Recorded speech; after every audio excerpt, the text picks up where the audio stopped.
શ્રીમાળીપોર જૈન દેરાસર ખાતે ભગવાન શ્રી મહાવીર જન્મ કલ્યાણકની ઉજવણી કરવામાં આવી। શ્રી મહાવીર જન્મ કલ્યાણક જૈન ધર્મના અનુયાયીઓ માટે પવિત્ર દિવસ ગણાય છે। આ દિવસને તેઓ મહાવીર જયંતી તહેવાર તરીકે મનાવે છે। આ દિવસને વીર તેરસ તરીકે પણ ઓળખવામાં આવે છે। આ દિવસે જૈન ધર્મના 24 માંગ તેમજ છેલ્લા તીર્થંકર ભગવાન શ્રી મહાવીર સ્વામીનો જન્મ થયો હતો।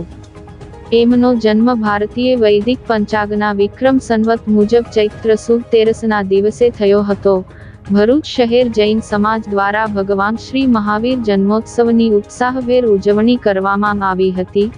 શહેર અને જિલ્લાના જૈન દેરાસરોમાં ધાર્મિક અનુષ્ઠાન કરવામાં આવ્યા।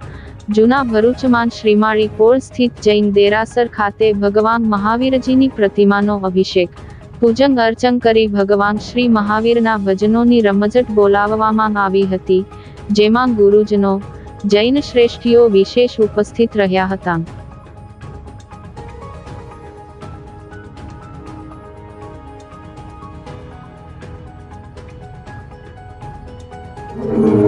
हमारा जैनों 24માં तीर्थंकर प्रभु महावीर स्वामीનો આજે જન્મ કલ્યાણક દિવસ છે।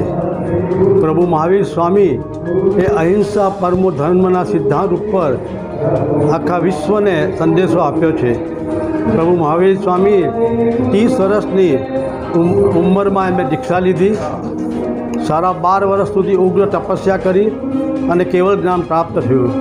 કેવળ જ્ઞાન પ્રાપ્ત થયા પછી પ્રભુ મહાવીરે 16 પ્રહર એટલે 48 કલાક સુધી સતત દેશના આપી અને સૌને ધર્મ પમાડ્યો। પ્રભુ મહાવીરના 5 સિદ્ધાંતો પર જો જે આખો વિશ્વમાં દરેક તમામ આ 5 સિદ્ધાંતોને અપનાવે તો કદી જીવનમાં કોઈને દુઃખ આવે નહીં। એવા પ્રભુ આ 5 સિદ્ધાંતોમાં અહિંસા, સત્ય બોલવું, અપરિગ્રહ, બ્રહ્મચર્ય અને અચોરી એટલે આ 5 સિદ્ધાંતને અનુસરવાથી જૈન ધર્મના દરેક ફિરકાના 4 સંપ્રદાયના ભક્તોને આ ખાસ સંદેશો આપ્યો છે અને એ પ્રમાણે આપણા ધર્મગુરુઓ એને અનુસરીને આજે આ મહાવીર જન્મ કલ્યાણ દિવસે આખા દેશ વિદેશમાં એનો સંદેશોનો ફેલાવો કરી રહ્યા છે। રેલી ગઈકાલે ભરૂચમાં રેલી, સ્કૂટર રેલી અહિંસા પરમો ધર્મના પ્રચાર સાથે અહિંસા પરમો ધર્મના પ્રચાર સાથે રેલી રાજમાર્ગ પર કાઢી હતી।